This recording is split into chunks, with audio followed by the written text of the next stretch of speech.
Hiperemesis. Hiperemesis gravidarum adalah mual muntah yang berlebihan sehingga menimbulkan gangguan aktivitas sehari-hari dan berlebihan, bahkan dapat membahayakan hidup ibu hamil. Bahaya hiperemesis. Hiperemesis merupakan bagian dari bahaya kehamilan jika berlebihan dan dapat menjadikan penyebab abortus, dehidrasi dan nutrisi untuk bayi kurang, serta kehamilan anggur.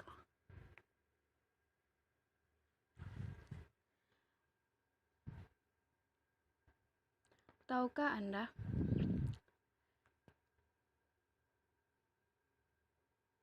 Indonesia, Departemen Kesehatan Republik Indonesia 2009 menjelaskan bahwa lebih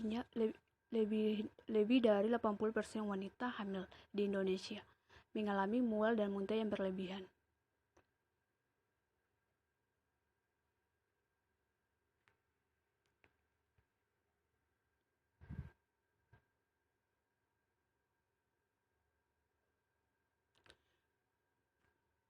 Penyebabnya yaitu beberapa teori yang menjelaskan penyebab terjadinya di mana hiperemesis gravidarum berhubungan dengan terjadinya peningkatan kadar estrogen atau HCG. Jenis-jenis hiperemesis.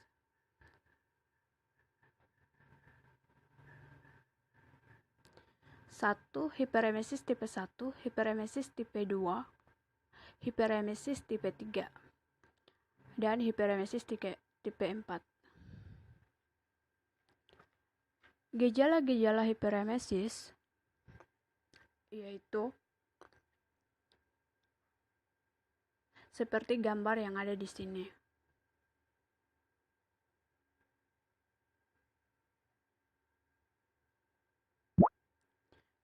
Cara mengurangi hiperemesis: makan sedikit tapi sering, hindari makanan berbau tajam, tingkatkan higien oral,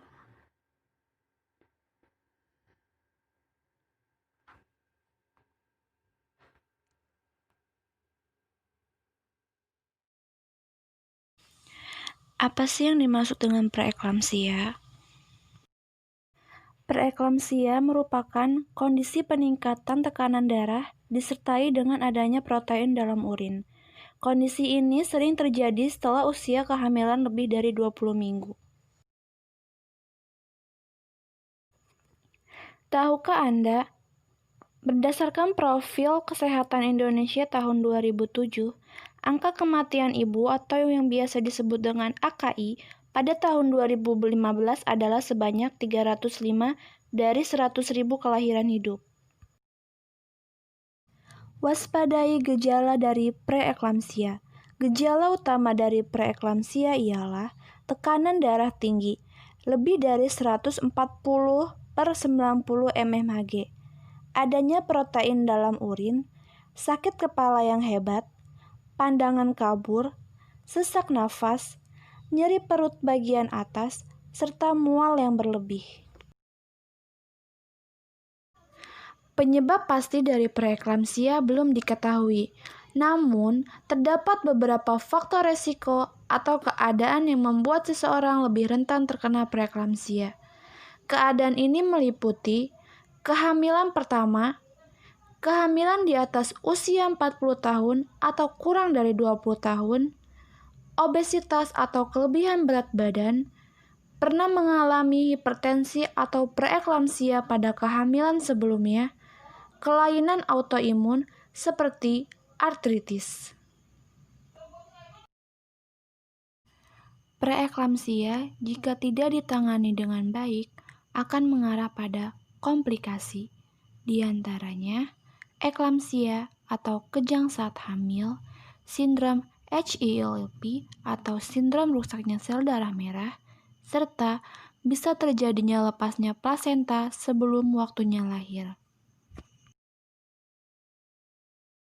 Namun, jangan panik. Apabila kita menemukan pasien dengan tanda dan gejala tersebut, segeralah kita rujuk ke fasilitas kesehatan tertinggi untuk mendapatkan penanganan segera. Berikut merupakan contoh dari surat rujukan pasien.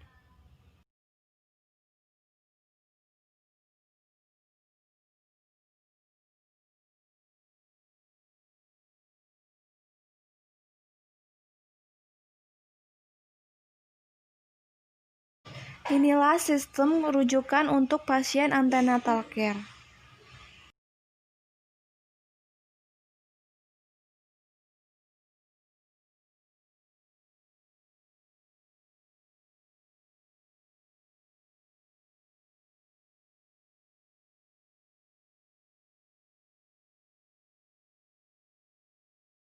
Kasus, Nyonya F datang ke praktek bidan mandiri mengeluhkan pusing dan mual.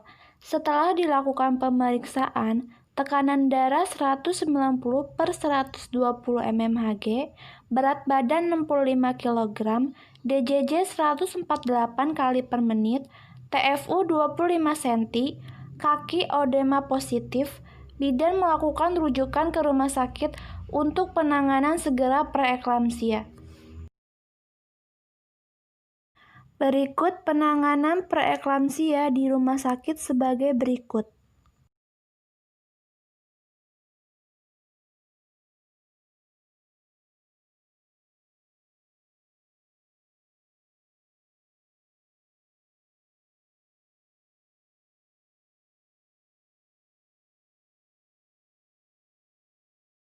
Selamat menyaksikan.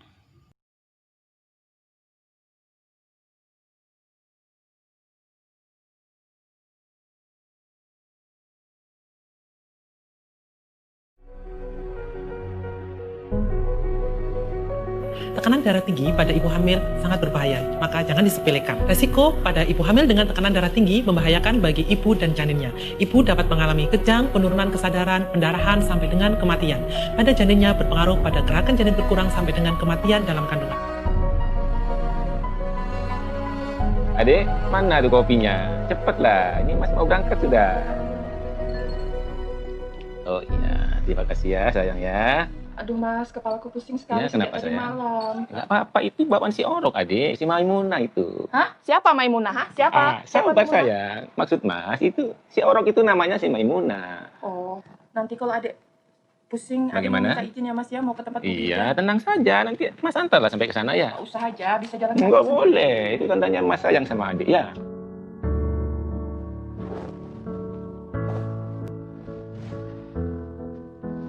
Aduh, pusing.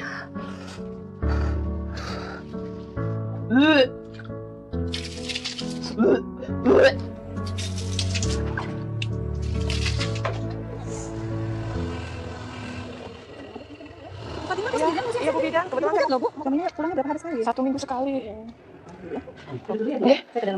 Kasih ya Bu. Aminah, ngapain? Ini mau kontrol, sama aku cuma mau kontrol, pusing banget. Ada apa, Bu? Oh ya. Hamilnya berapa? Yang ke-6 Bu.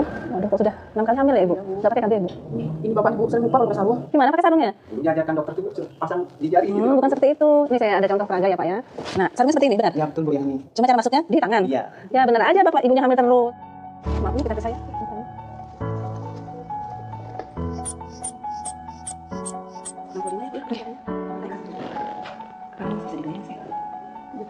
Ini 148 normal di dalam bayinya. Bu, tadi hasil pemeriksaan tekanan darahnya cukup tinggi, 190 per 120 ya. Belum lagi ini merupakan salah satu gejala preeklamsi. Jadi kemungkinan nanti kita bawa ibu ke rumah sakit. Aku telepon suami saya dulu ya Bu ya. Iya, silakan Bu. Halo Mas, jemput saya di rumah Bu Bidan sekarang ya Mas ya.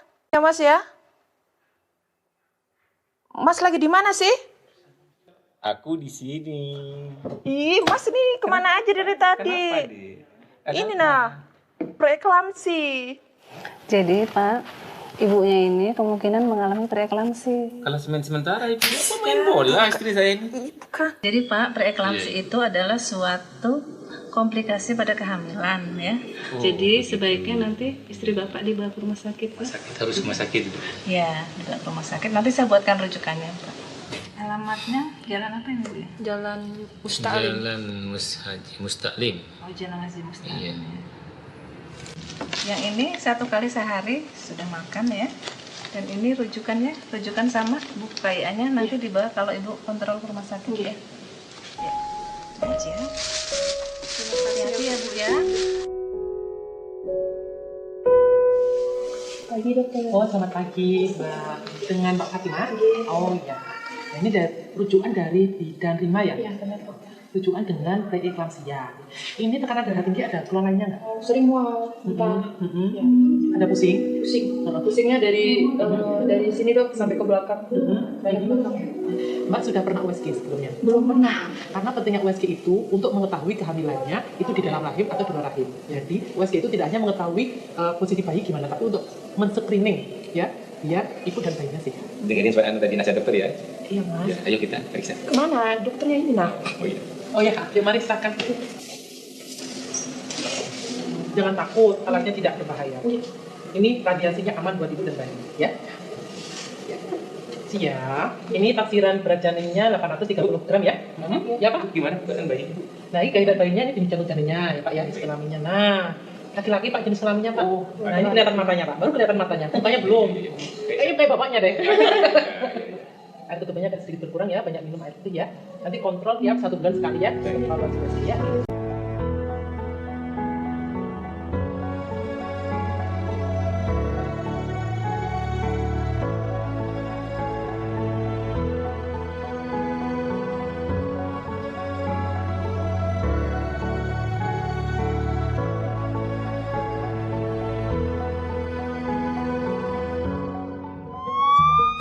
Nah, terasa sakit sekali. Ya, tahan aja dulu ya. Lagi di perjalanan ke rumah sakit. Mau sampai sudah di pintu gerbang rumah sakit. Tahan.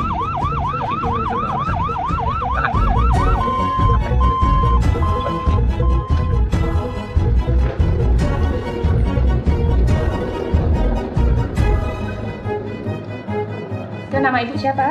Fatimah. Fatimah. Ini sih ibu saya tensi dulu ya. Jadi ini agak tinggi. Ya, jadi berdasarkan pemeriksaan ibu bidan tadi ya, ibu mengalami tekanan darah yang tinggi ya, sehingga tekanan darah tinggi pada ibu hamil itu adalah suatu perawatan medis sehingga harus dirawat rumah. Selamat siang, Ibu. Selamat siang. Ibu Nyonya Fatimah. Iya, benar. Benar ya? Iya. Kenalkan nama saya Bidan Mila yang tugas hari ini ya. Bagus aja Bu ya, 135 kali per menit. Karena bagus. Iya.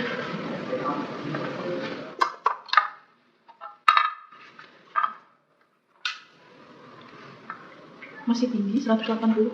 Saya lapor dokternya dulu. Kebetulan hari ini yang jaga dokter Martiana. Oh, dokter Martiana. Iya. Iya, kemarin waktu di poliklinik saya yang meriksa dokter Martiana juga. Ya, Jadi kami udah tahu. ini merasa nyaman dengan dokter Martiana. Cocok ke diagnosis saya ini. Syukurlah kalau begitu. Terima kasih dulu ya. Ya, terima kasih Bu Bidan. Mas, kok kepalaku tambah pusing. Iya kah? Pusing sekali. Aku tambah kabur. Kamu yang sabar ya, yang kuat ya. Nanti saya panggil dokter ya. Aku nggak kuat sudah. Nggak kuat ya? Pusing ya? Ya, kenapa kamu nih? Bangun ya, kenapa kamu nih? Bangun yang, bangun. Kenapa dek? Adek, bangun, bangun. Bu dokter, Bu Bidan, Bu, tolong Bu. Apa oksigennya ya? Tolong Bu. Pak, ini kondisi ibunya. Iya, tolong. Iya. Jadi bayinya harus segera dilahirkan ya Pak ya. Iya. Nanti kita siapkan langsung kamar operasinya ya. Bapak nanti Selamat Bapak pagi, nanti saya. setelah pernyataan Iya. setujuan tindakan ya. Tolong, Bayinya iya. sudah masuk ya. Nanti Iya, tunggu reaksinya dulu ya. Ibu, iya. Nanti ada salah satu keluarga yang nungguin, terus Bapak nanti kami Baik. untuk tanda tangan Baik. persetujuan ya. Iya, baik. Ayo. Oh ya. Kenapa masih berat? Sakit Mas, nggak Iya, kuat Dik. sudah. Tahan deh ya, sabar ya. Kamu pasti bisa. Demi anak kita. Ya segera Pak ya, Iya, kita Bu. mau lakukan tindakan kan? Iya, Ah, iya. ya, ini biar segera Silakan, kita Ibu. operasi. Ya, silakan Ibu. Ya, dibantu dengan tindakan ya. Bapak ya Pak ya. Iya, Ibu. Kita melakukan. Fatimah. Fatimah. Saya.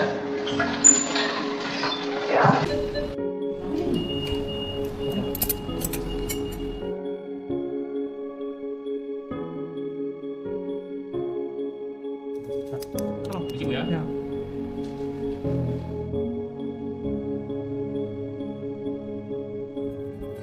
Selamat ya Pak ya. Ibu, terima kasih banyak. Ya, selamat ya Mbak ya. Bu Bidan, terima kasih Ya. banyak. Ya ini tadi sudah dirawat luka, lukanya bagus saja ya Mbak ya.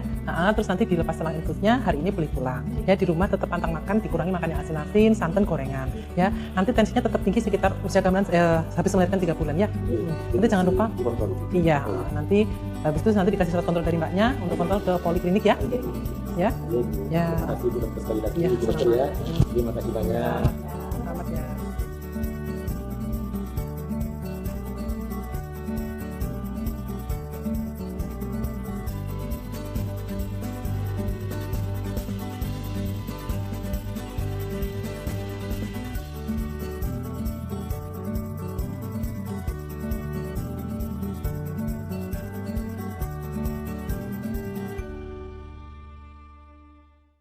Nyonya A berusia 19 tahun hamil anak pertama dengan usia kehamilan 38 minggu datang ke bidan. Ibu mengeluh sakit kepala yang hebat, mual muntah, penglihatan kabur, dan sakit ulu hati. Didapat dari hasil pemeriksaan tekanan darah 140/80, nadi 100 kali per menit, respirasi 24 kali per menit, dan DJJ 140 kali per menit.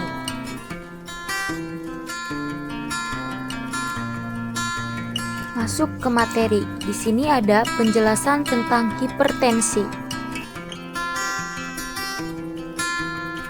Apa sih hipertensi itu? Yang pertama, ada pengertian. Hipertensi didefinisikan sebagai keadaan dengan tekanan darah diastolik minimal 90 mmHg atau tekanan darah sistolik minimal 15 mmHg, atau kenaikan tekanan sistolik minimal sebesar 30 mmHg. Tekanan darah harus diukur paling sedikit 2 kali dengan selang waktu 6 jam. Hipertensi juga dapat ditentukan dengan tekanan arteri rata-rata, yaitu tekanan arteri rata-rata sama dengan 2 kali diastolik plus sistolik per 3 dikali 105 mmHg atau lebih, atau dengan kenaikan 20 mmHg atau lebih. Yang kedua, faktor resiko. Terdapat banyak faktor resiko untuk terjadinya hipertensi dalam kehamilan yang dapat dikelompokkan dalam faktor resiko sebagai berikut. Yang pertama, primi gravida. Yang kedua, hiperplasentosis, misalnya molahidatidosa, kehamilan multipara, diabetes mellitus, bayi besar. Yang ketiga, umur yang ekstrim atau terlalu tua. Dan yang keempat, riwayat keluarga pernah preeklamsi atau eklamsia. Selanjutnya, penyakit-penyakit ginjal dan hipertensi yang sudah ada sebelum kehamilan, dan yang terakhir obesitas. Yang ketiga, patofisiologis hipertensi. Penyebab hipertensi dalam kehamilan hingga kini belum diketahui dengan jelas. Teori-teori yang sekarang banyak dianut adalah: yang pertama, teori kelainan vaskularisasi plasenta. Yang kedua, teori iskemia plasenta, radikal bebas, dan disfungsi endotel. Yang ketiga, teori intoleransi imunologik antara ibu dan janin. Yang keempat, teori adaptasi kardiovaskularasi genetik. Yang kelima, teori definisi gizi. Dan yang keenam, teori inflamasi. Yang keempat, ada gejala dan tanda hipertensi. Yang pertama, tekanan darah sistolik merupakan indikator dalam penanganan hipertensi dalam kehamilan. Oleh karena tekanan diastolik mengukur tekanan perifer dan tidak tergantung keadaan emosional pasien. Yang kedua, diagnosis hipertensi dibuat jika tekanan darah lebih dari 90 mmHg pada 2 kali pengukuran berjarak 1 jam atau lebih. Yang ketiga, hipertensi dalam kehamilan dapat dibagi dalam, yaitu yang pertama, hipertensi dalam kehamilan dan hipertensi kronik.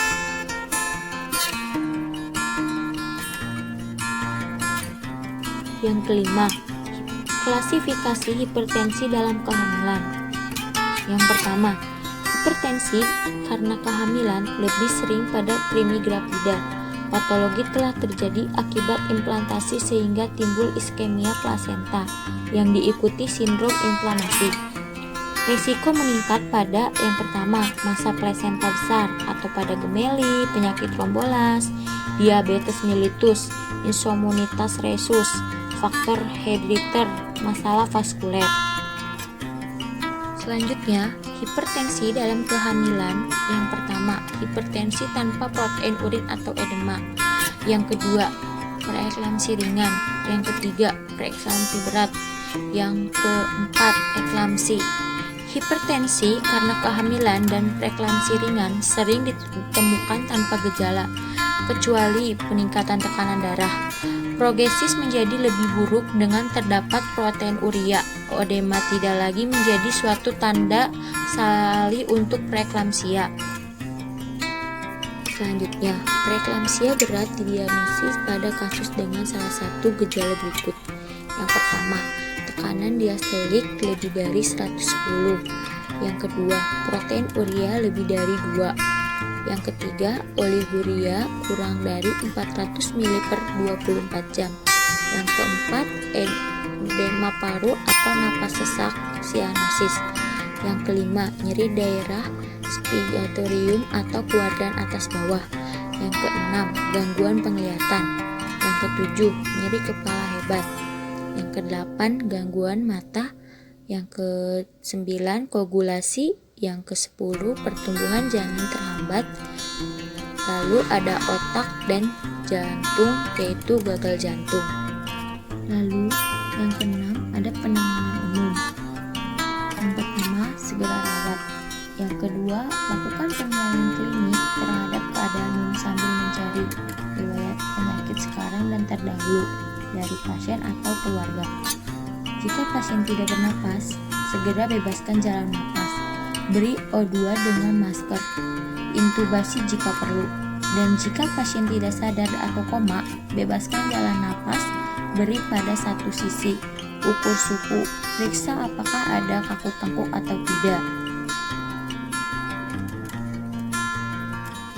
Selanjutnya, jika pasien shock, lihat penanganan shock.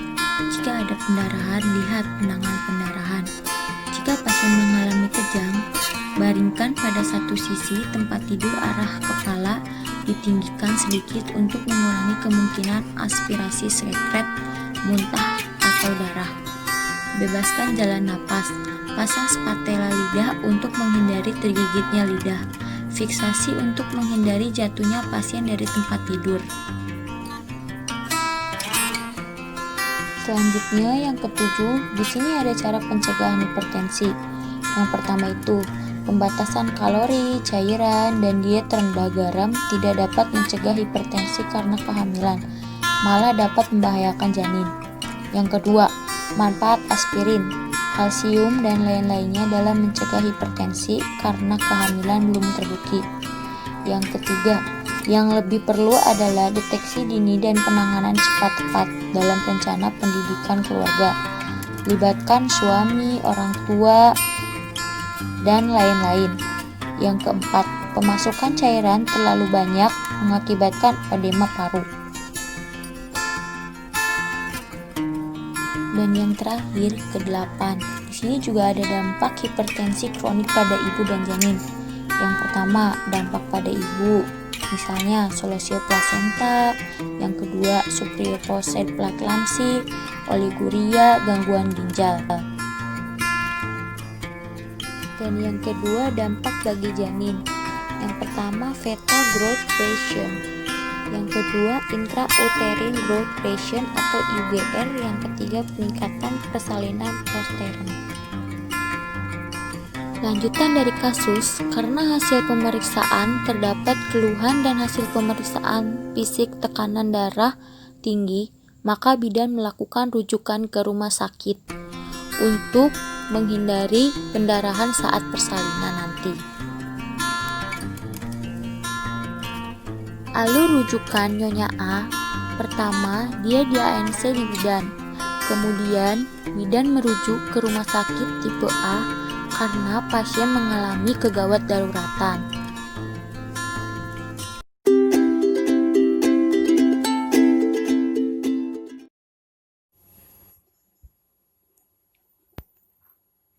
anemia, sering disebut dengan kurang darah. Ibu hamil yang dikatakan anemia apabila hemoglobin dalam darah ibu kurang dari 11 gram pada trimester 1 dan kedua, kurang dari 10,9 gram pada trimester ketiga. Menurut WHO, jumlah ibu hamil yang mengalami anemia di negara berkembang adalah 35-75%. Di Indonesia, menurut Kemenkes 2011, ada 50-70 juta ibu hamil yang terkena anemia. Anemia dapat disebabkan oleh kurang gizi, terutama zat besi, gangguan penyerapan makanan dalam usus, penyakit kronis, riwayat keluarga. Tanda-tanda anemia pada ibu hamil: lemah, letih, lesu, lelah, tampak pucat, dan denyut jantung tidak teratur. Akibat anemia mengalami keguguran, perdarahan, dan persalinan prematur. Cara mencegah anemia pada ibu hamil: makan pola seimbang, makanan tinggi zat besi, tablet tambah darah, dan cek lab. Contoh kasus rujukan. Nyonya A datang ke PMB Bidan M untuk memeriksakan kehamilannya. Bidan melakukan pemeriksaan kehamilan yang meliputi anamnesa, pemeriksaan fisik, pemeriksaan lab, dan konseling. HPHT ibu tanggal 29 bulan 6 2019.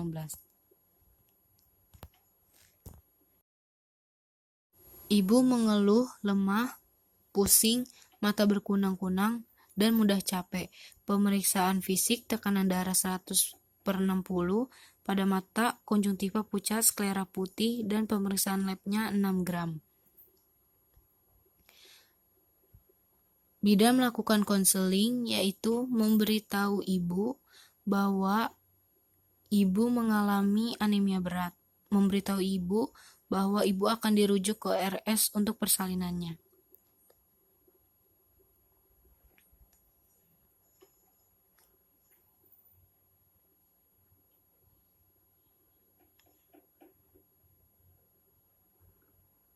Persiapan merujuk: informed consent, pasang infus kendaraan.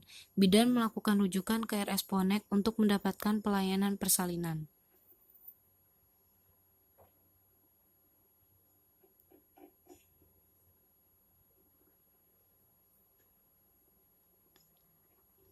Setelah itu, keluarga harus menyiapkan pendonor bagi ibu apabila sewaktu-waktu mengalami pendarahan dan harus dilakukan transfusi darah.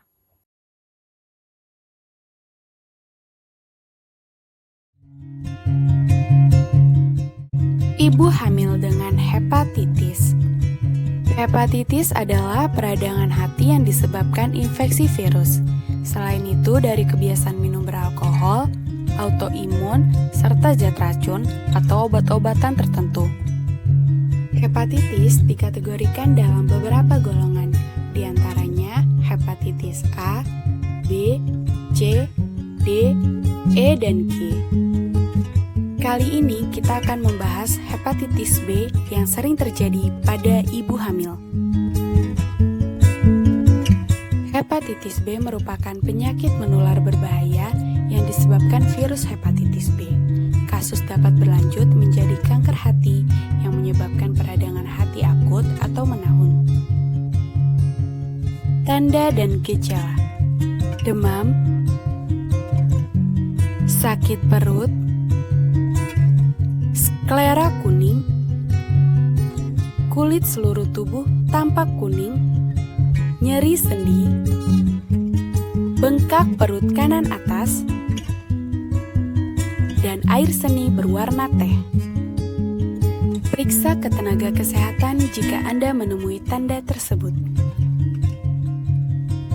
Pertama yang dilakukan adalah anamnesa, identitas, keluhan, riwayat kehamilan sekarang, riwayat kehamilan persalinan nifas yang lalu, riwayat kesehatan, riwayat psikologi, perencanaan persalinan, riwayat terakhir KB aktivitas sehari-hari. Kedua adalah pemeriksaan fisik head to toe. Terakhir adalah pemeriksaan laboratorium dan konseling. Penanganan ibu hepatitis memerlukan kolaborasi dengan dokter untuk menjamin ibu dalam kehamilannya sehat dan selamat karena kehamilan ibu hepatitis sangat beresiko.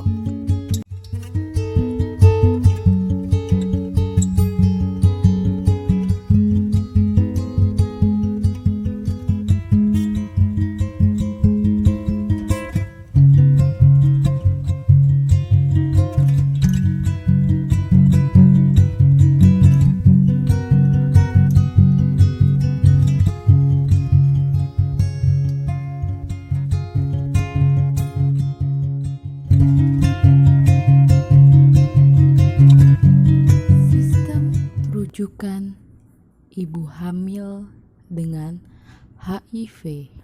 HIV adalah Human Immunodeficiency Virus, virus yang menyerang sistem kekebalan tubuh dan dapat menurunkan daya tahan tubuh hingga menjadi AIDS atau Acute Immune Deficiency Syndrome. Pelayanan ANC pada ibu hamil dengan HIV dengan pemberian ARV atau antiretroviral dengan dosis kombinasi tetap 1 kali 1 hari seumur hidup. Persalinan 100% ditolong oleh tenaga kesehatan di fasilitas pelayanan kesehatan.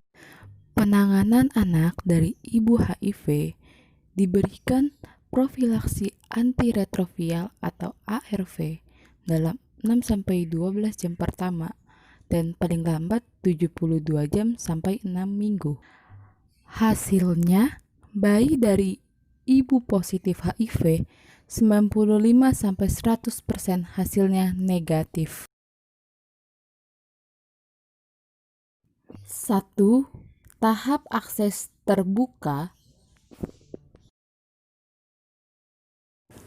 A. Pelayanan ANC terdiri dari yang pertama, tinggi badan, kedua, berat badan, ketiga, lila, status gizi, tekanan darah, TFU, DJJ, status imunisasi, laboratorium, pemberian FE dan konsul. Pada pemeriksaan laboratorium, yang diperiksa adalah tes kehamilan, HB, HIV, hepatitis, sifilis, malaria, protein dan glukosa urin, serta BTA. B.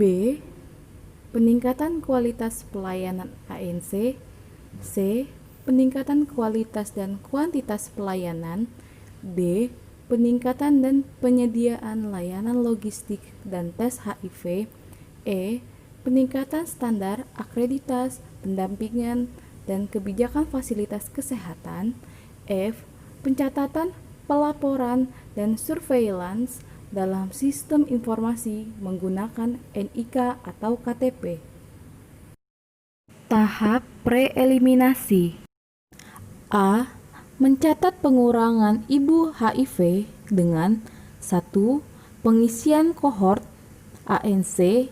2. Integrasi sistem kohort bumil sampai bayi. 3. Sistem informasi dan pencatatan pelayanan ANC. 4. Sistem umpan balik. B. Memastikan semua FKTP dan FKRL sesuai dengan SOP pelayanan ANC dan tersedianya kebutuhan logistik. C. Memastikan kasus ibu hamil dengan HIV tercatat dalam rekam medis, dilaporkan secara berjenjang dan dicatat di kohort ibu dan bayi. D. Pengelolaan sesuai dengan epidemiologi, analisa data dan hasil dilaporkan setiap triwulan. E. Pengelolaan serta penilaian kebutuhan medis, jangkauan, terapi, dukungan, konseling, hingga rujukan. F.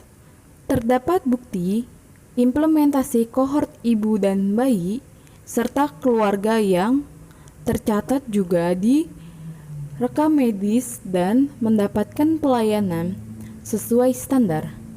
G. Memastikan kesetaraan pelayanan kesehatan. 3. Tahap preeliminasi. A. Memastikan peningkatan pelayanan ANC dan terpenuhinya kebutuhan ANC. B. Memastikan seluruh ibu hamil mendapatkan pelayanan ANC, sistem pencatatan, pelaporan, kohort, dan profesionalitas. C. Pendampingan dan evaluasi. D. Memastikan ibu hamil dengan HIV mendapatkan ARV dan tidak terjadi kekosongan stok. E. Memastikan pelacakan pasangan HIV serta konseling, terapi, dan dukungan keluarga. F. Memastikan pengurangan bayi baru lahir dengan HIV kurang dari 50/100.000 kelahiran hidup. Ibu hamil dengan letak lintang. Definisi letak lintang adalah sumbu panjang janin berbeda dengan posisi lintang pada ibu. Penyebabnya, kepala dapat terjadi hidrosefalus dan asesefalus rahim, dapat terjadi hidroamin anak kecil atau sudah mati. Kelainan uterus yaitu gemeli, bayi besar, kandung kemih, dan rektum yang penuh. Klasifikasinya: 1. Menurut kepala, letak lintang 1 bila kepala di kiri dan letak lintang 2 bila kepala di kanan. 2. Menurut punggung, darso anterior atau di depan, darso posterior atau di belakang, darso posterior atau di atas, darso inferior atau di bawah. Inilah gambar letak lintang 1 dan letak lintang 2. Ini adalah gambar bahu mendesak ke dalam panggul. Ini adalah foto tangan menumbung, tali pusat menumbung. Diagnosa: 1. Infeksi abdomen melebar. 2. Palpasi pubis uterus kosong. Kepala teraba di bagian kiri atau kanan. Auskultasi disease tinggi pusat.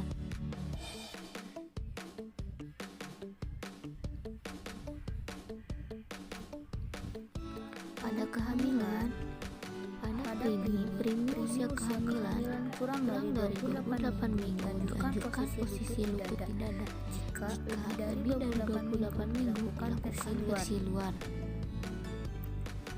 Multi usia kehamilan 32 minggu posisi lutut di dada. Jika lebih dari 32 minggu lakukan versi luar. Pada persalinan pada letak lintang, ketuban masih ada pembukaan kurang dari 4 cm dilakukan versi luar.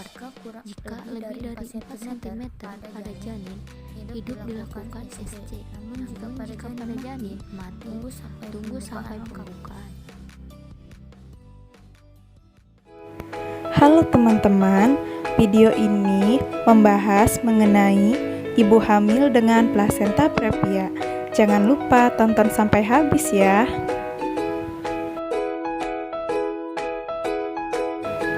Apa itu plasenta previa? Plasenta previa yaitu plasenta yang implantasinya abnormal sehingga menutupi sebagian atau seluruh pembukaan jalan lahir. Ada 4 tingkatan plasenta previa yaitu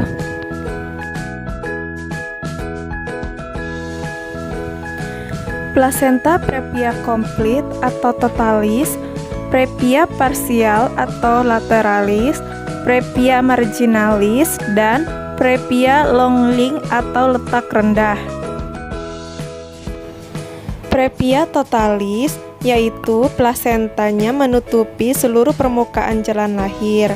Plasenta previa lateralis yaitu plasentanya hanya menutupi sebagian permukaan jalan lahir. Previa marginalis, yaitu plasentanya berada di pinggir ostium uteri internum atau permukaan jalan lahir.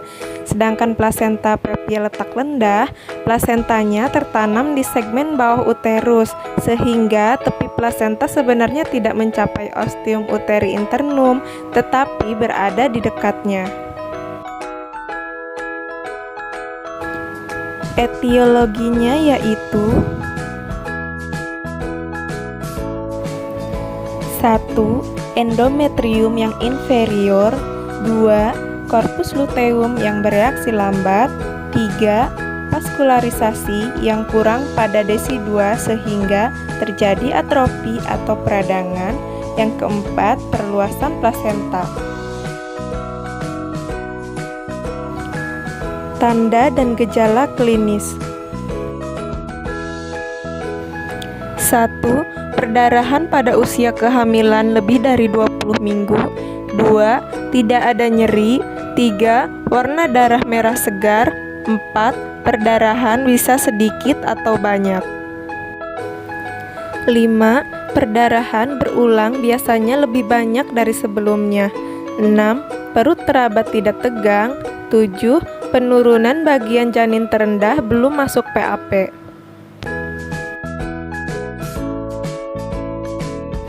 Adapun faktor resiko diantaranya yaitu 1. Perokok. 2. Riwayat SC atau kuretase sebelumnya. 3. Multivaritas usia kurang dari 20 tahun atau lebih dari 35 tahun. 4. Tumor. 5. Kehamilan kembar. 6. Malnutrisi. Komplikasi yang sering terjadi diantaranya yaitu 1. Anemia. 2. Syok perdarahan. 3. Infeksi saluran kemih. 4. Plasenta akreta, retensio plasenta, perdarahan pasca persalinan. 5. Prematuritas atau gawat janin. 6. Malpresentasi janin. 7. Kematian ibu dan janin.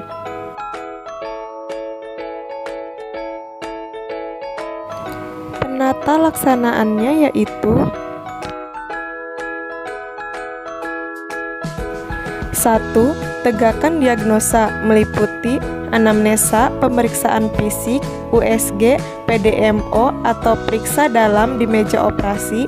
2. Observasi perdarahan dan kesejahteraan janin. 3. Berikan pendidikan kesehatan dan konseling. 4. Segera lakukan rujukan jika terjadi perdarahan hebat. 5. Pada kasus perdarahan lebih dari 20 minggu masa kehamilan, plasenta previa atau solusio plasenta harus selalu dicurigai dan jangan disingkirkan sampai evaluasi selesai. Mengenal sistem rujukan. Sarana pelayanan kesehatan membuat daftar ibu-ibu hamil dengan kasus kehamilan yang termasuk ibu hamil kelompok A, baik dari pemeriksaan ANC maupun dari prediksi melahirkan. Salah satunya yaitu plasenta previa. Alur pelayanan ibu hamil kelompok A. Ibu hamil datang ANC ke sarana pelayanan kesehatan. Lalu, sarana pelayanan kesehatan mengidentifikasi jenis kelompok ibu hamil. Kemudian, sarana pelayanan kesehatan melaporkan ibu hamil kelompok A ke Dinkes kabupaten atau kota.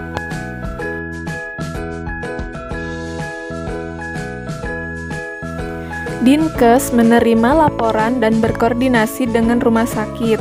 Kemudian, Dinkes mengkoordinir cara transportasi atau rujukan. Lalu, Dinkes memastikan ketersediaan dana untuk ibu hamil dan keluarga. Kemudian, sarana pelayanan kesehatan mengirim ibu hamil kelompok A ke rumah sakit Ponek pada waktu tepat sesuai kasus kehamilan. Rumah sakit Ponek menyediakan rumah tunggu apabila diperlukan ibu hamil kelompok A. Lalu, rumah sakit Ponek memberikan pelayanan ANC dan persalinan sesuai kasus kehamilan. Dan rumah sakit Ponek memulangkan ibu dan bayi. Kemudian, sarana pelayanan kesehatan memberikan pelayanan kesehatan dan melaporkan hasil penanganan ibu hamil kelompok A ke Dinkes. Lalu, Dinkes Kabupaten menerima laporan hasil penanganan.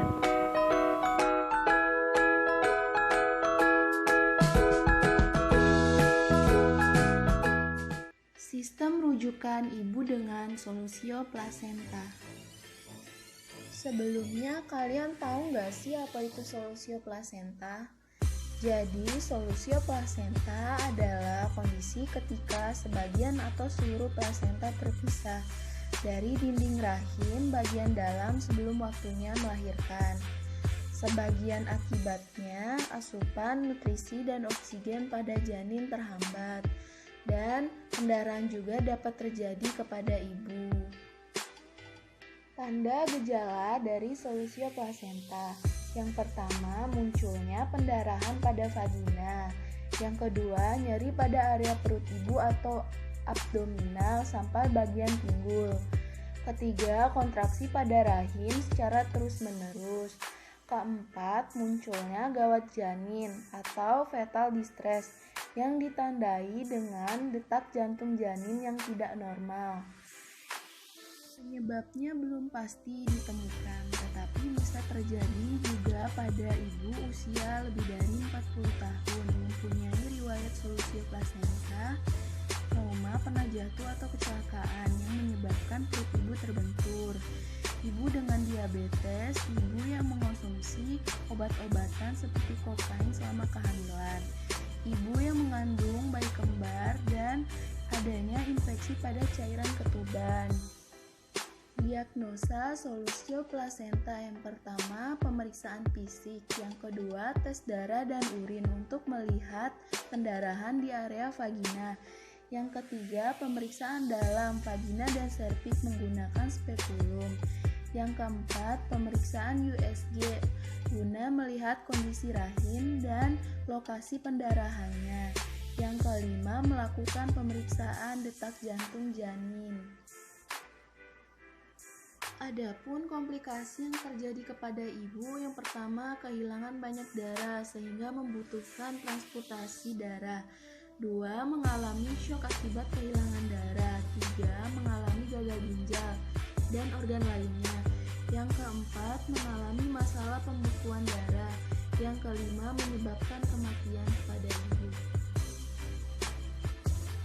Adapun komplikasi pada bayinya, yang pertama, bayi dapat lahir secara prematur.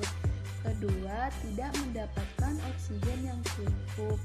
Yang ketiga, pertumbuhan yang terhambat akibat tidak mendapatkan nutrisi yang cukup. Yang keempat, bayi dapat meninggal setelah dilahirkan atau lebih dikenal dengan stillbirth. Cara pengobatan. Biasanya pada kasus ini tidak ada prosedur untuk mengeratkan kembali plasenta yang telah lepas.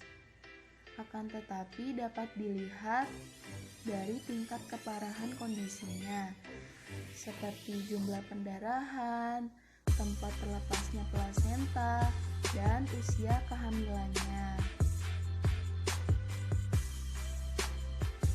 Apabila termasuk ringan, detak jantung janin normal dan terlalu dini untuk melahirkan, biasanya akan menjalani rawat inap untuk memantau kondisi ibu dan janin. Lalu apabila terjadi pada usia kehamilan di atas 34 minggu dan termasuk persalinan normal, akan dilakukan pengawasan ketat. Lalu bila tergolong parah, akan dilakukan sesar. Adapun alur rujukan ibu dengan solusio plasenta sebagai berikut. 1. Ibu hamil datang ANC ke sarana pelayanan kesehatan. 2. Sarana pelayanan kesehatan mengidentifikasi jenis kelompok ibu hamil. 3. Sarana pelayanan kesehatan melaporkan ibu hamil kelompok A ke Dinkes Kabupaten atau Kota. 4. Dinkes Kabupaten Kota menerima laporan dan berkoordinasi dengan rumah sakit. 5. Dinkes Kabupaten Kota memastikan ketersediaan dana untuk ibu hamil dan keluarganya. 6. Sarana pelayanan kesehatan mengirimkan ibu hamil kelompok A ke Rumah Sakit Ponek pada waktu tepat sesuai kasus kehamilannya. 7. Rumah sakit Ponek menyediakan rumah tunggu apabila diperlukan oleh ibu hamil kelompok A. 8. Rumah sakit Ponek memberikan pelayanan ANC dan persalinan sesuai kasus kehamilan. 9. Rumah sakit Ponek memulangkan ibu dan bayi. 10.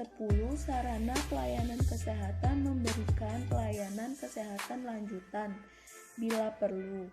11. Sarana pelayanan kesehatan melaporkan hasil penanganan ibu hamil kelompok A ke Dinkes kabupaten atau kota. 12. Kabupaten atau kota melaporkan laporan hasil penanganan ibu hamil kelompok A. Video ini membahas tentang persalinan dengan ruptur uteri.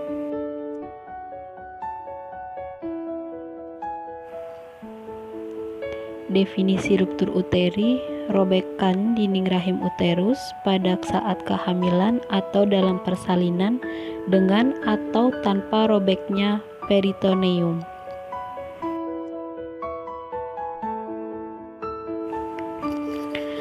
Etiologinya, disproporsi janin dan panggul, partus macet atau traumatik, kerusakan yang telah ada sebelumnya karena trauma atau sebagai komplikasi persalinan pada rahim yang masih utuh.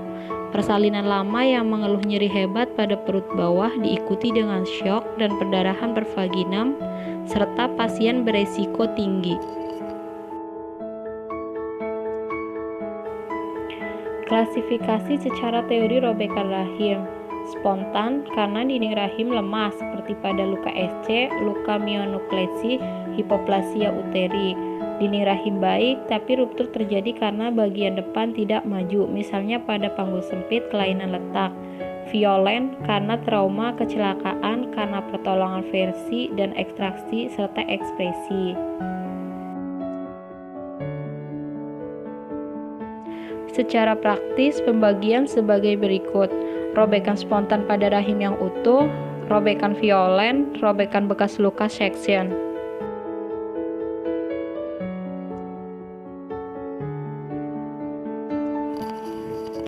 Kriteria diagnosis: antepartum, sakit perut mendadak, perdarahan pervaginam, renjatan yang cenderung tidak sesuai dengan jumlah darah yang keluar karena adanya perdarahan intraabdominal, adanya locus minoris pada rahim, trauma partus, dan umumnya DJJ hilang. Intrapartum diawali adanya lingkaran bendel dan atau urin kemerahan. Hilangnya kontraksi, terjadinya gawat janin, dan DJJ hilang tiba-tiba. Teraba bagian janin lebih jelas di bawah dinding abdomen.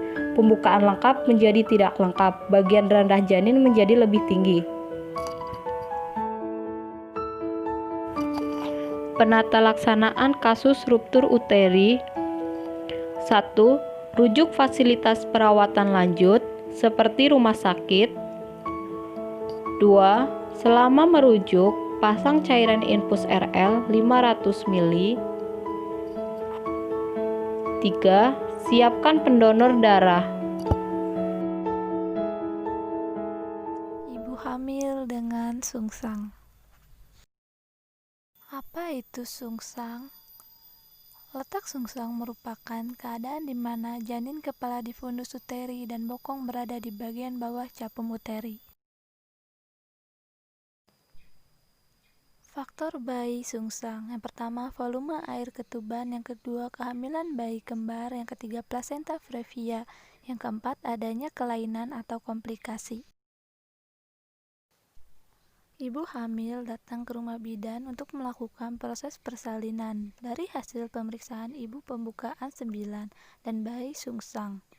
Yang dapat bidan lakukan, merujuk ibu ke rumah sakit. Tindakan yang bidan lakukan yaitu: yang pertama, TTV, dimulai dari tekanan darah, suhu, nadi, pernapasan, dan tidak lupa kita DJJ. Yang kedua, pasang infus jika dibutuhkan. Ketiga, surat pengantar rujukan. Dan yang keempat, transportasi ambulans atau pribadi. Dalam perjalanan yang perlu bidan lakukan, periksa TTV setiap saat dan pastikan tidak ada perdarahan. Sampai di rumah sakit, bidan segera kolaborasi dengan SPOG atau dokter yang akan menangani persalinan ibu.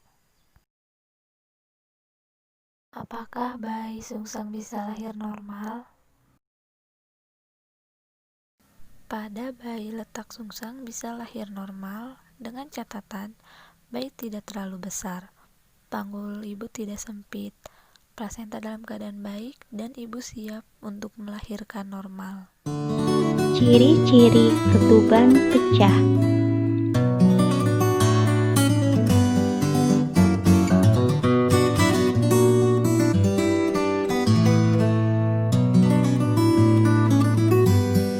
Selama kehamilan, janin dalam rahim dikelilingi oleh cairan amnion atau lebih kita kenal sebagai air ketuban.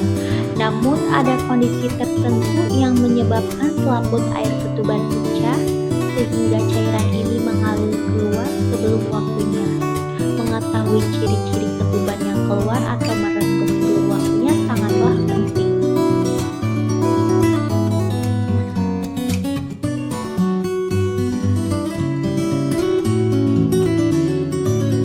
Seberapa penting sih air ketuban? Cairan amnion membantu melindungi dan menjaga bayi dengan baik, serta membantu perkembangan secara keseluruhan, terutama perkembangan paru-paru. Ada peran besar lain yaitu melindungi janin dari infeksi.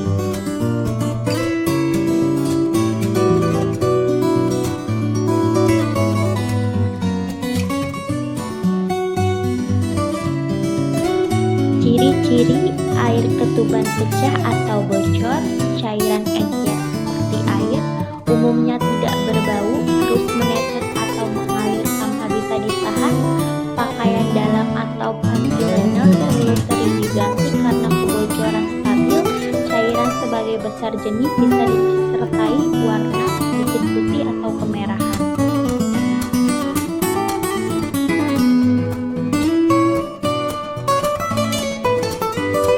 Warna air ketuban yang keruh kehijauan menandakan bahwa bayi mengalami buang air besar di dalam rahim dan ini dapat mengindikasikan adanya gawat janin. Ketika ketuban pecah atau merembes keluar, mungkin ibu mengalami sedikit kram dan ketidaknyamanan.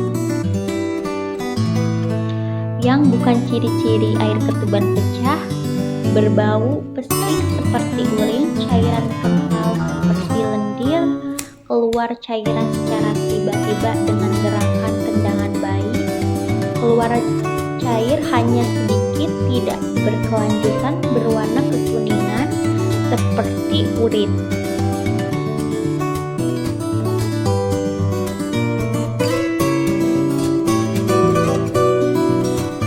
Kapan sih ibu harus ke bidan atau ke dokter? Kapanpun jika ibu mengira bahwa keluar air ketuban, maka penting untuk menghubungi dokter atau bidan sesegera mungkin. Terlebih jika usia kehamilan kurang dari 37 minggu, disertai keputihan dan ibu mengalami demam, cairan keluar berwarna kehijauan, cairan yang keluar begitu banyak hingga membasahi pakaian dalam.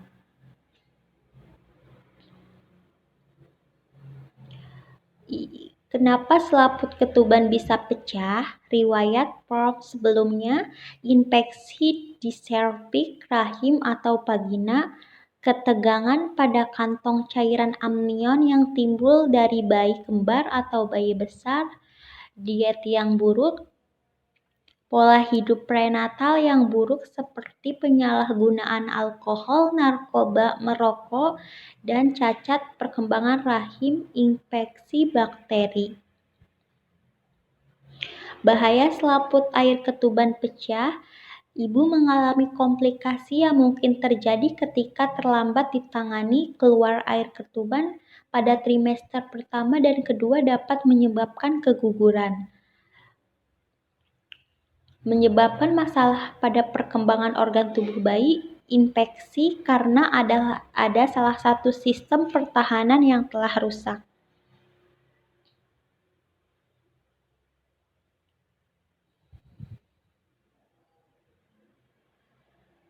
Bagaimana kasus ketuban pecah dini bisa ditangani? Usia kehamilan 24 bisa langsung ke rumah sakit dan mungkin tidak melahirkan secara dini untuk kemungkinan ibu tidak mengalami keguguran. Dan dokter akan memantau di usia kehamilan 24-31 ibu sama memasuki rumah sakit, diberi antibiotik, disuntikan steroid, di usia kehamilan 32 dan 33 ibu masuk ke rumah sakit, paru-paru bayi akan dipantau kematangannya, penyuntikan steroid, pengobatan dengan antibiotik umumnya bisa dilakukan persalinan pada usia kehamil ini. Di minggu ke-34 bisa dilahirkan dan diberi antibiotik dan bisa